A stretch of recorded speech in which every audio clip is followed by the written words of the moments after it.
Thank you. Thank you. Not a problem.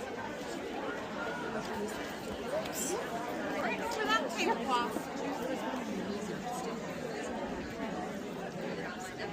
Here's this.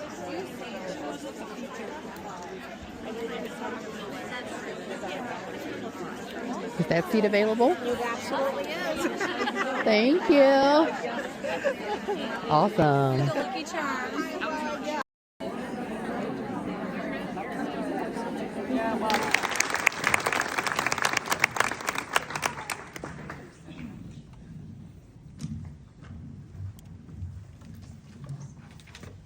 Hi, everyone.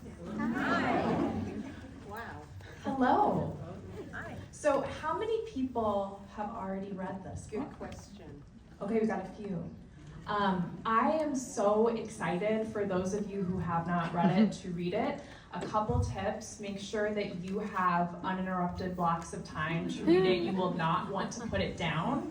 And also if you have something like cozy, like a blanket or something, because it is so disturbing. It is truly, and I read a lot of horror, it is one of the most disturbing books I've read in quite some time. And I mean that obviously as a compliment. So I'm very excited to talk with you about it.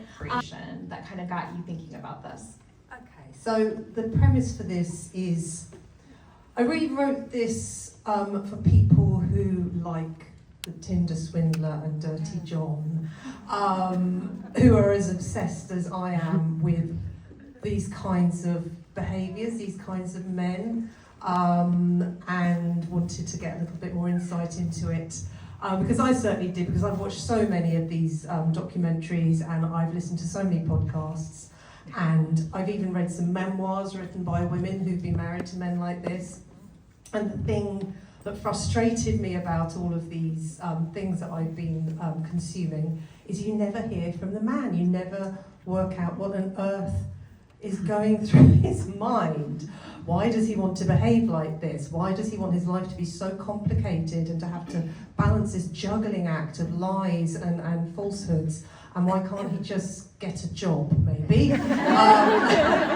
June 2024, so exactly a year ago I finished writing this. And then I started writing my next novel in October of 2024, and I just finished that in May. So I've now got another book, Can't wait. ready to go. I do need to write a proper second draft. It's still at the first draft phase, but I haven't had time currently to do that, and that will be coming out next summer. But another project I've got going on is for audiobook lovers. Hands up, audiobook lovers. Oh yeah, I'm an audiobook lover. I was commissioned by Audible to do an Audible original. So they've commissioned me to write a 40,000 word novella, which is about half the length of a normal book, and with a Christmas theme. So I can't wait. Yeah, I've started it already. I've got such a fun idea for it. Oh my I couldn't wait. Like, even though I haven't quite finished the next book, I was just like, no, I want to get started on this. Can you give us a hint doesn't reveal too much? About what the story is. Yeah. Okay, so I'm so excited. Oh my God. It's terrible. I've just written another novel in between, and I'm not even talking about that. So I'm going to do it, set it over like maybe 6, 7, 8 Christmases. Depending on how many Christmases I set it over, it will be called the 8th Christmas or the 7th Christmas, because something happens on it. And it's very autobiographical. It's going to be about a lady novelist who lives in London with her husband and her children, and she suddenly becomes very successful. And her lifestyle completely changes, and there's suddenly like lots of money in the bank and nice things happening, and she's off doing book tours in America. Like I said, very autobiographical. But it's about her husband. Because I just had this funny what if moment. I had this really weird what if moment about my husband, who's just the most grounded, normal, decent, like honourable, fabulous man. But I thought, what maybe he secretly would like to poison me so that he can have have all my money. Because it's all my money, it's not his money. And the only way it could be his money is if he kills me. And so I kind of written that. So there's going to be this guy who doesn't handle his wife's success very well. And you see his mental state deteriorating and their marriage deteriorating Christmas by Christmas. And then he meets a younger woman who's going to have a hair transplant. Honestly, I'm going to have some, and then of course something really bad happens on the final Christmas. There'll be a dark denouement. So. Does your husband know? I've told him, yeah. What did he say? Did he laugh? He just lets me be. Well, I can't wait, and I'll be renewing my Audible. Membership for that, so. Oh, and also, sorry, for non-audio fans, it will be printed as well the following year. My publisher, Simon Schuster, will print it as a Christmas novella in 2027.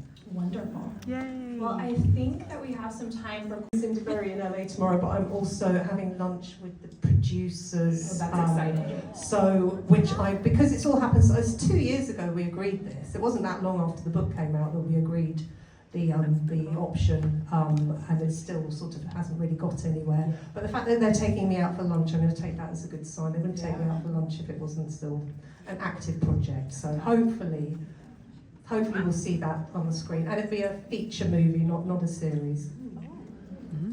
So anyone who's read this, including you, there is a character in it called Jane Trevally.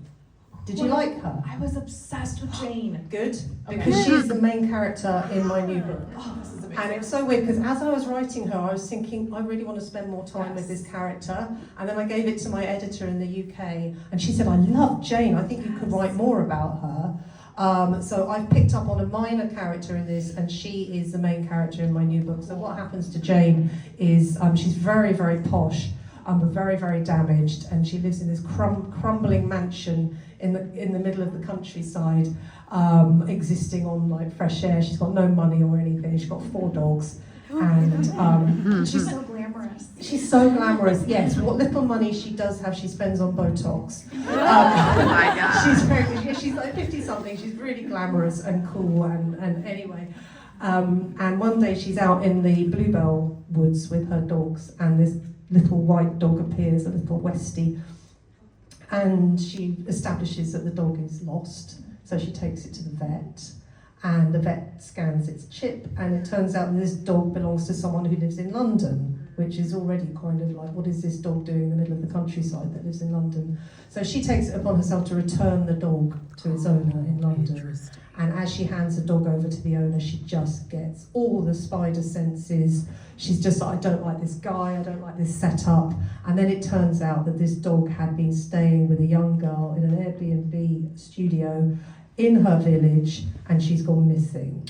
So it's a mystery. She's kind of like a funky Miss Marple, like she goes all out to solve the mystery of this missing girl and what is going on. But I tell you, the stuff that is going on in that house, you think I've done creepy houses in the past. This is the creepiest house with the worst things happening in it. It's really, really dark. So far, yeah. I was like, I can't wait. Sorry, Mary, I had to tease you. Hello. How are you? Good. How are you? Yeah, very well indeed. It's very nice to meet you. Nice to meet you Candice. too. Candice, yes. Candice. Yes. Candice. Well, in your accent, yes. Okay. Candice, I like that. No, thank you so much. Now, you haven't driven 9 hours or anything? No, I'm from Indianapolis. Oh, thank you. Okay, ready So, for your but- photo op? Perfect. Thank you so much. Thank you. Candice. Thank Really you. nice This to is meet you. awesome. Thank you for Thank coming. you. Take care. So she has a good turnout. Look at this line to get. So our book's already signed, but to get them personalized. And this is after waiting about 15, 20 minutes. Yep. It's so amazing.